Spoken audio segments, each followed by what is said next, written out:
Hi, it's Helen Tarrant.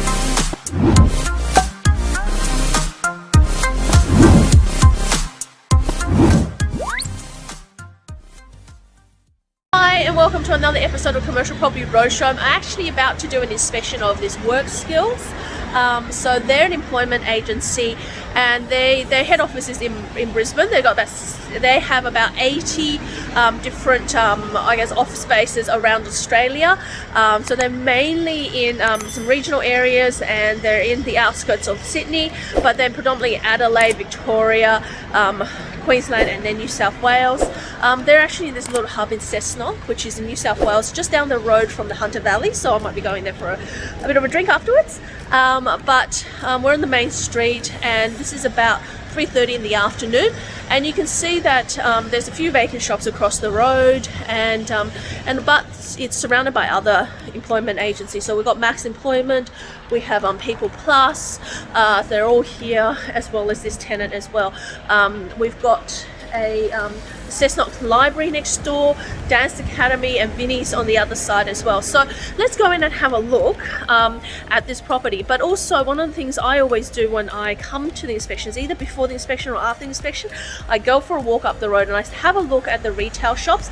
The reason I have a look at that is because I want to see how much vacancy is on this strip. Now, Cessnock is not influenced by the wine industry, it's majorly just a regional town on its own, so it's hard to define what the right yield is. But I like to have reference points because, you know, if I get a H&R Block here or a brand name tenant, I like to see what they're selling us for compared to a chemist warehouse, compared to a property that may be a bank or just your normal retail shop. You see down the road, further down on Vincent Street, which is the main stop of Cessnock, the retail shop here for a little cafe is being sold on a 6.5% yield, which is very, very low. And if you are getting 6.5%, you might as well buy that in Sydney, because you can get, a 6% versus 6.5% is no different, and you're going to get much more security in Sydney. Now, if you're buying this property and it's going to be a 9 or a 10% yielding property, then it becomes worthwhile. So what happens now is for us to really ascertain if that's the right yield for that property, and what else we need to put aside in terms of capital works, in terms of working out if there was downward pressure on rent in the future, what happens when the tenant renegotiates with rent as well into the future. So all the things we've got to consider as part of our due diligence. But let's go and have a look first, and I can do a little bit more explanation afterwards.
So we've just finished our inspection and I'm about to walk up the road so we can just see further up the other way on the road where it is. And I guess one of the things I think about here is I've counted across the road there's 3 vacancy shops on the retail front.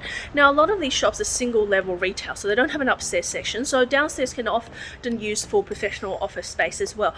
Along here further along, when I was walking up from where I parked, I saw another 3 or 4 vacancies. Now there's also some retail shops and some appliance shops. Now whether they survive the next 2 to 3 years, you sort of got to be a little bit doubtful about that. But further things to consider with this deal is to look at the building itself is 50 to 70 years old, so there's going to be some structural issues. So there might be some footing issues, there might be some roof issues. They've obviously had some leaks in the past, so there may also be some continuous maintenance issues.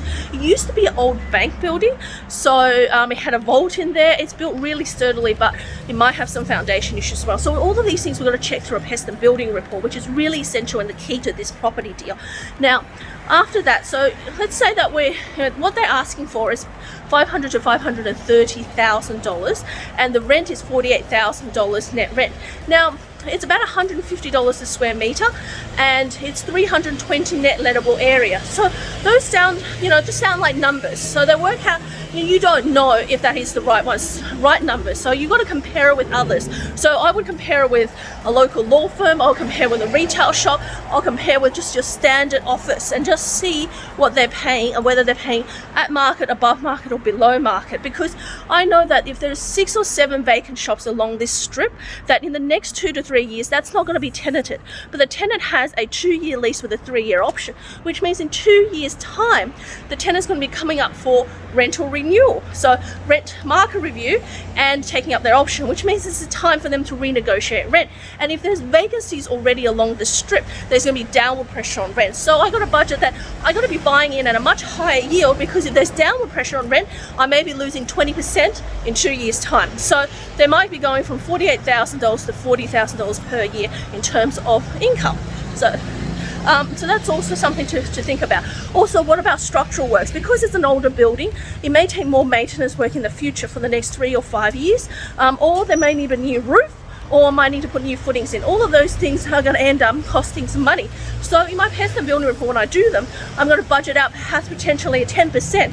So if it's a $500,000 property, it's potentially $50,000. So potentially the real purchase cost of this property is $500,000 plus $50,000 in terms of capital works, and the tenant's paying $48,000. That's still really good yield. That is still between 8.5% to 9%. But if I also budget in 2 years' time, I may only be ending up with an 8% yielding property because there's downward pressure on rent. But the key thing is, if in 2 years' time they do renegotiate the lease and we end up having downward pressure on rent, it's better for me to actually give them that new lower rent to keep the tenant than to have a vacancy, because how long these shops take to tenant along here, and I can obviously find out by making some phone calls to different local agents. So this way I know that if I held them out for one more option, so that takes them to 5 years of being in this premise, the market will be different and I'll be able to renegotiate a lease at a different rate, and I might bring it back up to $48,000, and therefore I might be getting a better return from then on. So this property has some pros and cons. It would definitely give you the positive cash flow with what's going on in this market right now in terms of the low interest rates, but you got to be aware of those things of capital costs as well as downward pressure on rent, and then there's some vacancy in the market, and that this economy is just the local town economy, not affected by the wine industry or tourism or any of those things out here. So you got to weigh everything up with the pros and cons, and at the end of the day you got to know your numbers. So if you want help with that, or a strategy to really help you get into commercial property, connect with me on helentarrant.com, and don't forget to subscribe, hit the bell, and I look forward to seeing you in the next video. Bye for now.